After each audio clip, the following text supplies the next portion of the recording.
Hello, you are listening to Mind Your Business, the podcast that lets you get to know the stories behind some of your favourite Scottish businesses. Hope you enjoy the episode. So hello and welcome to another episode of Mind Your Business. Now this week I'm joined by Carrie from Carrie Cotton Interiors. So hi. Hi. Welcome. Thank you. Thank you so much for chatting with me today even. Thanks for having me. So why don't you kind of give us a bit of an idea about what you do, sum up your business, if you can. Yeah, definitely. So I started my business just over a year ago. And right before I launched my business, I was in a 4-month business program where I really had time to think about my business and do a bit of marketing and figure out what's missing in the interior design world, because I know that there's really high-end interior designers that if you've got a large budget, you've got a place to go to get custom curtains, bespoke joinery, just every little detail thought out in the room, and it's expensive. And it's available. So I thought, okay, that's a luxury service, and I definitely do offer that. And I have a couple of clients right now that are doing that. And it really is, it's a true treat and a luxury for an interior designer to do it and for someone to be able to pay to do it. Yeah. But I also wanted to offer the services for people that aren't going that way. So I have 2 other services. One is called a design house call. And what it is, it's basically a service for people that don't want to hire an interior designer, but they value that professional opinion to come in and tell them what their house is missing, or help them set up a room, on a budget, or just go through a snag list of everything that you need to do in your house. And just that confidence to just move forward with your project. So that service has been really popular, and it's just a great low-cost service that, again, just gets that professional opinion into your home. So it's daunting sometimes to design your home, and if you're not entirely sure what your style is, and exactly, and just even confidence, will this color work, or can I still work with this furniture, and things like that. People I think they just want to know that they're making the right choices. Yeah, before they invest the money and then make a mistake, sort of thing. Exactly. Yeah. Which is another thing I set up with my business. I always hear about mistakes. So I started a blog too that just kind of elaborated on some of the mistakes I would hear about and maybe give you some solutions to them or things to think about. Yeah. Because that's another thing as an interior designer, you're like, I just did this room and I'm so upset that I didn't think about this or that, and which is easy to do. Yeah, so you get called in to kind of fix people's design disasters. Definitely. I know, and you feel so bad because they've already spent so much money on this, and it's not quite right. Yeah, so then I had a middle service that I set up, which is just more, yes, I want an interior designer, but I don't need the interior designer to also, coordinate the electrician, coordinate the painter, coordinate all the things that come, with implementing the design. So I offer a service that's basically like, here's your design, and here's your list to go out and implement it yourself. Right, okay. So it's again a cost-effective way to get interior design into your home without going in kind of the luxury route. Yeah. So there's kind of an option for everyone. Yeah, so it was a long-winded story. So that's kind of how amazing. I really thought about how I wanted to set up my business and kind of serve the market in that way. Yeah. So I know this wasn't what you started doing, was it? The interior design. You had a totally different career. Oh, and it's so funny when I look back at my life and how I missed this, this passion of mine. How I just didn't even register me that I could go make money doing something I loved this. So growing up, I just always so interested in other people's interiors, and I would meet people and think about what does their home look like? What kind of car do they drive? What kind of clothes do they like? And I was always thinking about their style and. And even in being in people's homes and kind of moving a chair over a little because it was just rearranging. But anyway, or spending my babysitting money on stuff for my bedroom instead of clothes. Just all these little signs. Yeah. But I wanted a job making money is what I wanted when I was a young kid. And so I took my first economics class at university, and I was like, all right, I get this. And, where do you go to make money? You go work on Wall Street. Yeah. So that was my aim. I wanted to go have a job in New York City in the financial district. So that's what I worked toward, and that's what I got. So did you actually have a job on Wall Street then? That's where I was. Wow. Broad Street, so a couple over from Wall Street, but yes, in the financial district. Wow. And it was, I guess everything I wanted at the time. It was, experience in the business world, Yeah. a nice paying job, chance to live in New York City, but High the pressure, creativity. though. I'd imagine that's really pressure. It was a lot of pressure, and it's, I mean, I hate to say, but being a young female in a more male-dominated industry had its challenges as well. Yeah. And it just wasn't the right fit, It just after it was exciting at first, and then it was just a job. Yeah, I suppose you have the money, but do you have like the creativity and the passion for it? Yeah. So then we moved to Virginia, and I switched to a marketing role, but still in financial services. Right. And that was a lot more creative, and I loved it. And I kept trying to get more creative with it. Yeah. And then we moved again to Boston, and I went to work at a consulting firm, which was not creative at all. Right. And then I got pregnant, and not only was it a not creative job, it was not a job that was suited toward families at all. Right. I mean, there was no way I was going to just put my child in, daycare for 14 hours a day so I could go work a job I didn't enjoy. Yeah. And that got me just thinking, okay, what else is there? And at this point, I'd been remodeling my second home, and people were coming in and just, complimenting it, and how do you know where to put stuff, and, how do you choose these colors? And I was like, wait, you can't do this too? Yeah, this is something unique to me? I think when you're a creative person, like, you can see things differently. Like, I do that. I can tell, like, what colours would look good and how I kind of have a vision, like, what things could look like.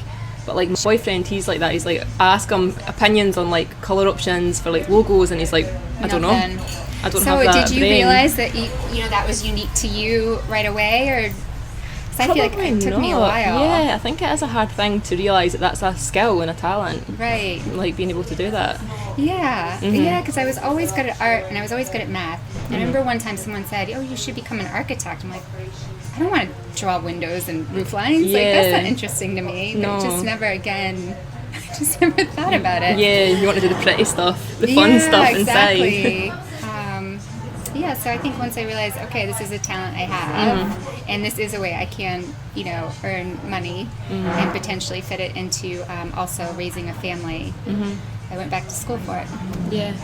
So when was that you went back? And just a few years ago. Right. So I was just finishing up my degree in interior design when we got the opportunity to move abroad. And I thought, no big deal. I'll just move abroad and finish my last few courses at a university in Edinburgh. Yeah. But no one would take me. Oh, really? So they basically said, go get a year's of experience and come back for a master's. Right. Or do a couple projects and come back for a master's, but we can't help you finish your undergrad degree in interior design. And I just thought, shoot, I don't want a master's. I just want to work in interiors. So I kind of didn't do anything for a few months. And then I came across this 4-month business program for interior designers to help set up your business. And I was like, all right. Go for it. Go for it. And just haven't looked back. Wow.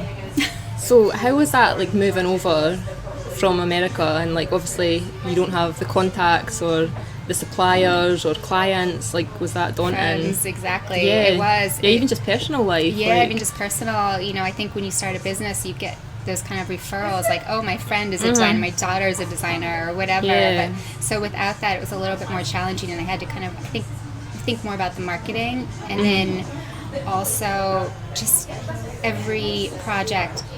It's just such a new hurdle trying to learn even the lingo. The construction lingo is different over here. Right. I shouldn't call lingo, but just the way people describe certain things in construction and design are different words. So you'd never think of that, but it is like the... Yeah, even just searching for a type of shop I'm looking for. There are so many little challenges, and I still have them, and I still... Luckily, I've found some good tradespeople, and I'll say, all right, what do you call this on the floor? Because I call it, quarter round. And I'm like, oh, we call it this. So, yeah, those little things have been interesting and tricky. And the suppliers, I remember talking to someone about their bathroom, and she said, oh, I'm using this brand, and I didn't know the brand. And she kind of gave me this, like, you're a designer, how could you not know this toilet brand I'm talking about? Yeah. So those kind of things can be a little like, ooh, but I'll get there. Yeah, it's a learning process. It's a learning process. That's like a huge culture shock to kind of go from there to something totally different. Right. But it seems like you're doing amazing. Like, oh, you're sweet. It does. It only takes like 1 or 2 jobs to then start getting the word of mouth? Have you found that then? Are a lot of your jobs coming from so. word of mouth? Yeah, a lot of it's coming from word of mouth, meeting people at networking events, friends of a friend, recommending my services. So this is definitely my busiest month ever. So do you like networking then? I know we're at a networking event now. I know, right. We've snuck away. It's but funny. I like networking in small doses because it does drain quite a bit of my social energy. Yeah, we were talking about that earlier. Yeah, exactly. Both quite introverted, I think. Yeah, so it's nice to... It can be tough to put yourself out there when it's not like nature to you, when you're not like a outgoing, like I'm not an outgoing person. Don't know about you, but... I feel, I'm okay walking in a room and talking to people, but I just really feel the energy drain after, so maybe I'm not an outgoing person. Yeah. Just a big faker.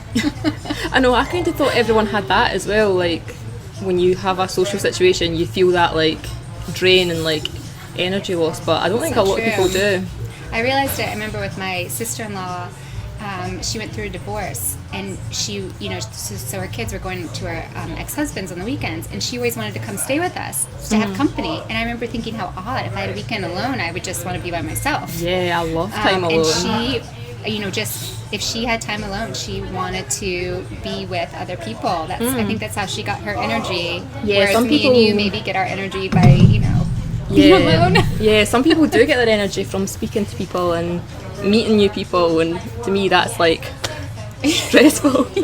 Yeah, like a weekend alone, like yes. Oh yeah, get to watch what you want, get in charge of the television. That's perfect. Yeah, exactly. Yeah, I think so. Networking, you're kind of doing in bits. Networking, I do. Yeah, I love Nikki's event. I think it's a great group of women, and it's nice to talk to other women that are going through similar things.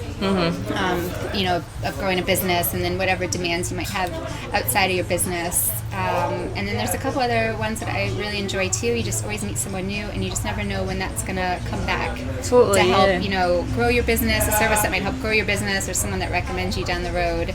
Yeah, sometimes it's not like an instant payoff, but you do, like months down the line, someone will get in contact with you, and yeah, exactly. And say, it's from, and it just gets your name out there. So when people hear Carrie Cotton Design, they're not, they're like, oh, where have I heard that before? Yeah, and it's good to get out of the house. It must be a good company. I've heard about it so much. Yeah, totally. And it's good. So do you find it difficult? Do you work from home mostly, apart from when you're out? I've created a little bit of a studio at home, so I'm mostly there. Yeah, it can be tricky. I think the hardest part for me at the moment is I really like to keep things neat and clean at home, and I can't get to it. So when my kids go to school, that would be my time. I'd have a half hour to get the dishes done or get dinner started or whatever, and I'm not getting to it now because I'm just working. So seeing that mess, and not being able to get to it has been a little bit tricky. Yeah. So I do look forward to a day where I can kind of maybe get into a studio and just leave. Yeah. Not have it staring me in the face.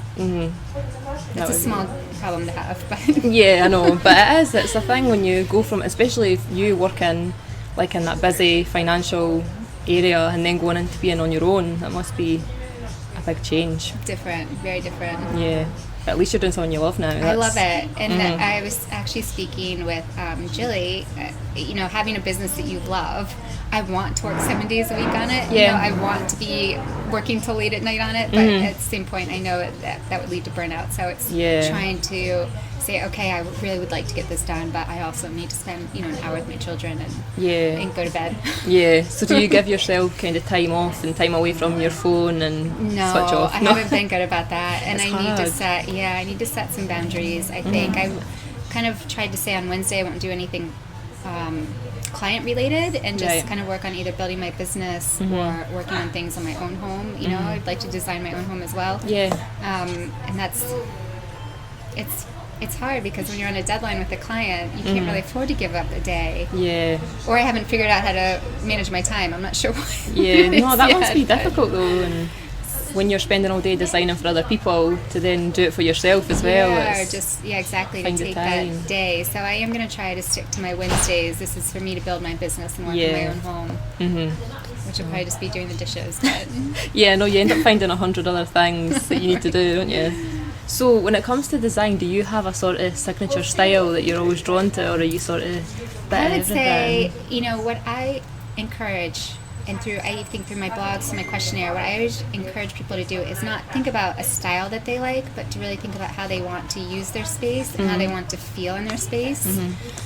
Because those things, to me, are the more important things. Because even if you find a bunch of things that you like and you put them in a room and they don't work for your lifestyle, like, great, you like the way it looks, but you can't go have family movie night on it, or you don't have anywhere for your guests to hang up their jackets every weekend, and you like to entertain, or whatever it is. So I really encourage people to think about how they want to use their space and how they just want it to feel overall. And then we get into the specifics, the pretty things. If I had a signature style, I would say probably all my projects, I really like kind of a classic sharp look. I like to create the feeling of space, even if we're using dark colors. You know, I still like to create the feeling of space and openness. And I always like to add something that's just a little bit unpredictable, something that's just fun and funky and kind of like, oh, that's cool, you know. But I'm kind of doing a lot of styles right now. So I've got, a client that's doing Scandi design, a client that kind of did a chic, neutral living room. A client that kind of went for a lot of the, what's it called? Like a lot of the distressed furniture. Yeah. So I would say people aren't coming to me for a specific style, but if I had to say a style, it would be more just creating space and openness. So is that difficult then to kind of juggle all these different styles, like when you're doing them for different projects? It kind of can. It kind of can be. It's fun, I suppose, to get to do something. But it is fun. Yeah, especially this client I'm working with that wants Scandinavian design. It's just we just kind of refinished the floors and did this whitewash on it, and it's beautiful and it's clean and crisp, and the furniture style is almost easier, because I just Google Scandi bed and find one that works, instead of trying to reinvent the wheel a bit. Yeah. So doing the different styles it's been fun. But yeah, for me, I do like to mix things up. Like where we're sitting right now, I love this style. I love how it's a mix of everything. Yeah, I love like the really dark, and the dark walls. Yeah, because my branding is so like bright and colourful, but then my house is like, I've got a wall like a really dark blue, and I've got a lot of like graphic posters and stuff, so it's like totally different. I wonder, maybe you like to feel like, just cozy and you just like want to be embraced by your home. Yeah, and I'm like you, I have like random things around, like just fun wee quirky things, and like, but it's just so different from what people expect. Yeah, exactly. Like I had someone say, oh, how's your house going, like is it all pink? And I'm like, no, it's all dark.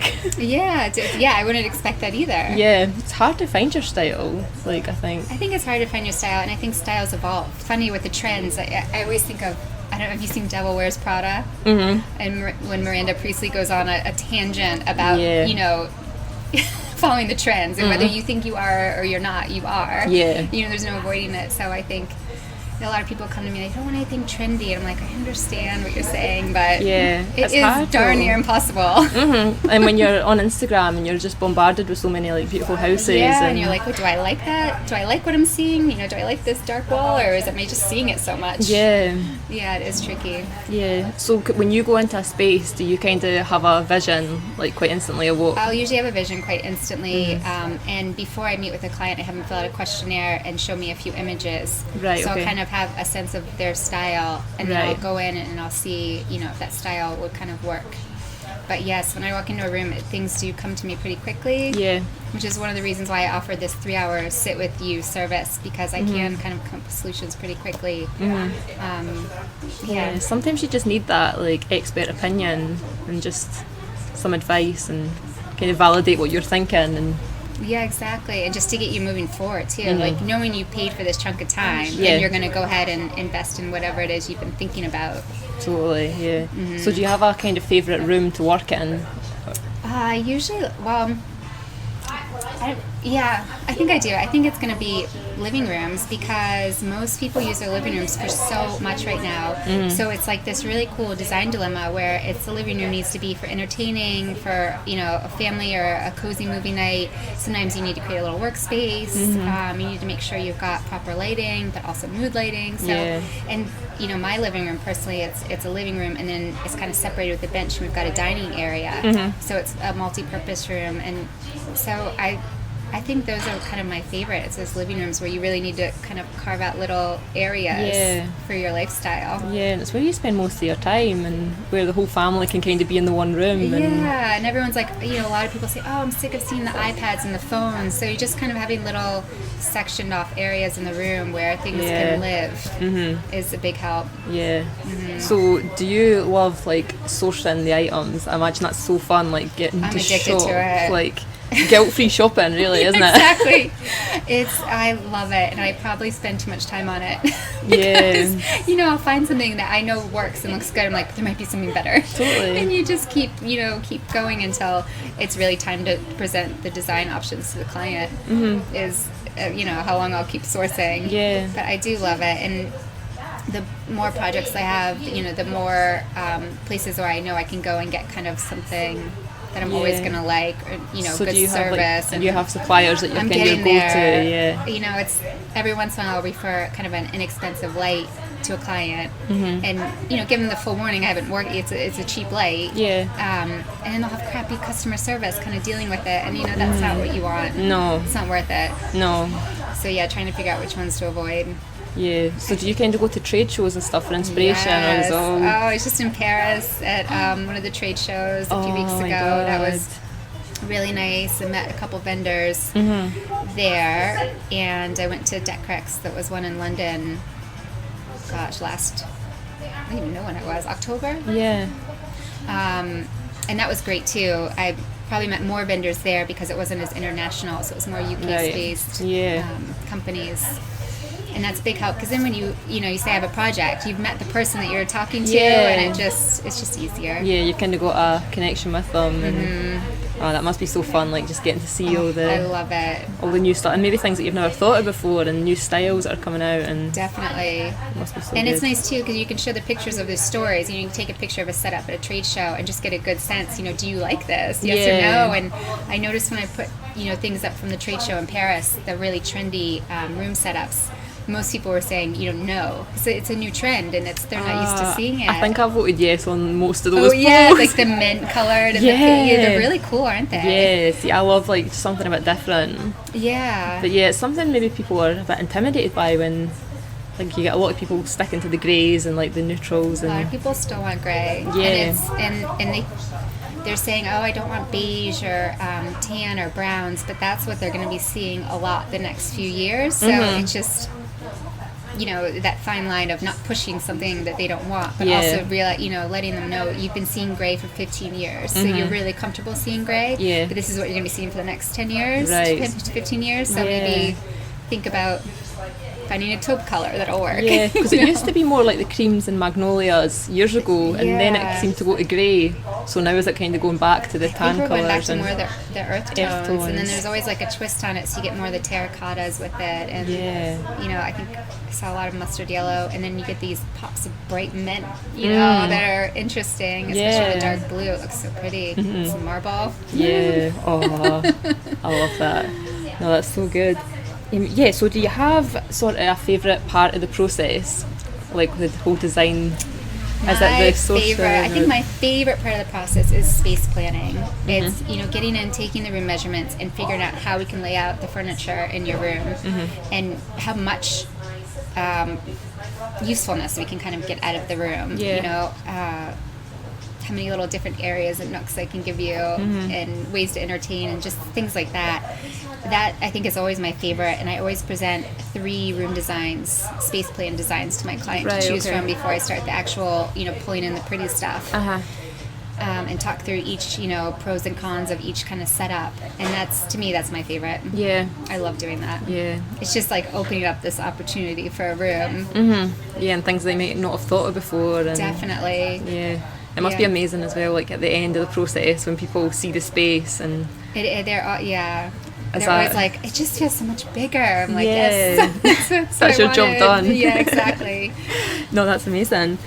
So do you have any sort of big plans for this year? Where do you see the business going? And so this year I was hoping to start some short videos. So I already write a blog about some design dilemmas and small steps that you can take in your own home to make it function better for you. But I think short videos might be a little bit easier for people to just see and get quick ideas from.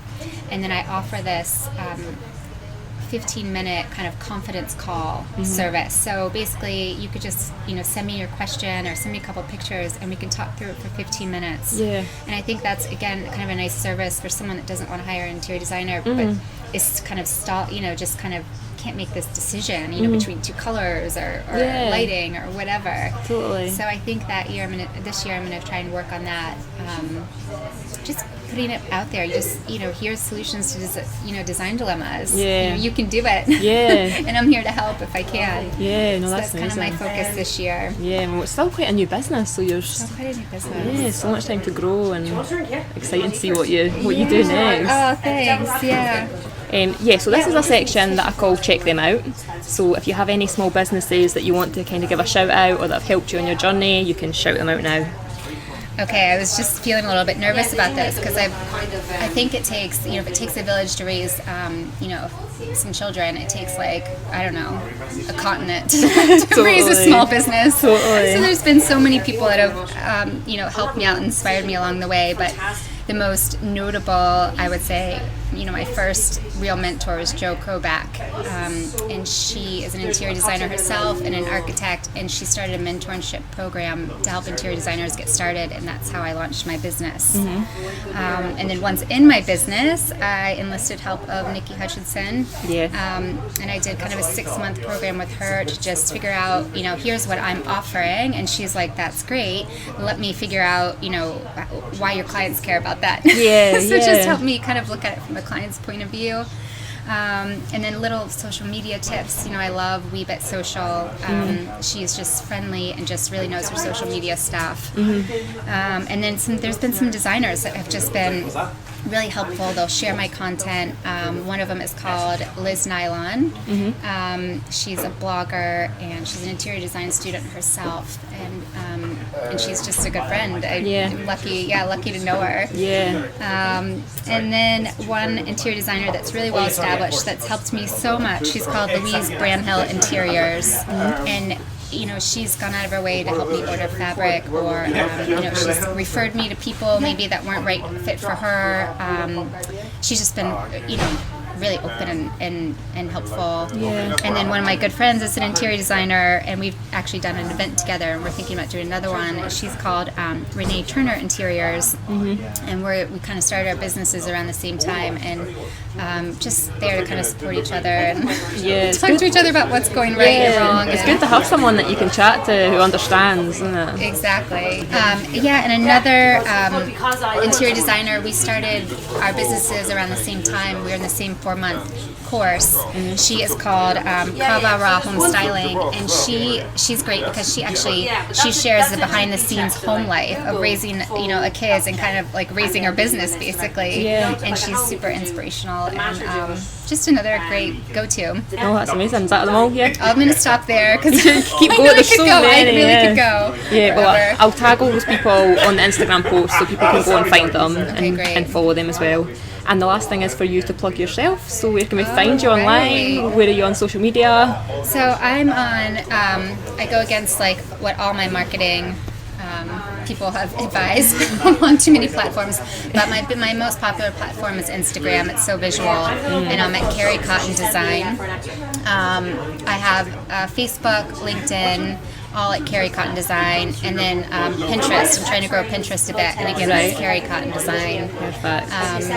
So yeah, I would say Pinterest and Instagram are great for interiors business because it's just so visual. Yeah, totally. And then I've got my blog that's on my website, which is carriecottondesign.com. Perfect. And I've got a blog, and you can sign up to download a PDF that will show you kind of 3 living rooms done with 3 different budgets, so you can get a sense of really how much interior design costs. Yeah, amazing. That's so good.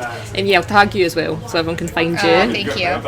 Thank you so much for chatting with me though. Thank you so much for your time. Yeah, Tell me your story so far. Yeah, I like watching your journey too. Oh God. But yeah, thank you so much again, and thank you for listening, and I'll speak to you next week. Bye. Thank you so much for listening to this episode of Mind Your Business. head over and follow us on Instagram and Facebook at Mind Your Business Podcast to see everything that we've been chatting about in this episode. If you're enjoying the podcast, please be sure to subscribe and drop us a review wherever you listen to help us spread the word. If you fancy getting access to some exclusive interviews, polls, forums and more, or if you're a small business looking to advertise, head over to our Patreon now. See you next week.